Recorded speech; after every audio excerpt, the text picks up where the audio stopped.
National Weather Service in Chicago has issued a severe thunderstorm warning for northern LaSalle County in north-central Illinois, southeastern Lee County in north-central Illinois, southern DeKalb County in north-central Illinois, until 8:45 p.m. At 7:40 p.m., a severe thunderstorm was located near Sublette, or near Mendota, moving east at 45 miles per hour. Hazard, 70 miles per hour wind gusts. Source, trained weather spotters. At 7:30 p.m., trained weather spotters reported tree damage in southwestern Lee County with this storm.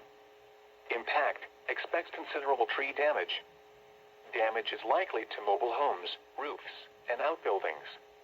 Locations impacted include Sandwich, Mendota, Sheridan, Shabbona, Lake Holiday, Hinckley, Somonauk, Earlville, Waterman, Serena, Leland, Paw Paw, Millington, Lee, Compton, Troy Grove, West Brooklyn, Triumph, Harding, and Prairie Center, including the following Interstate 39 between mile marker 65 and 89.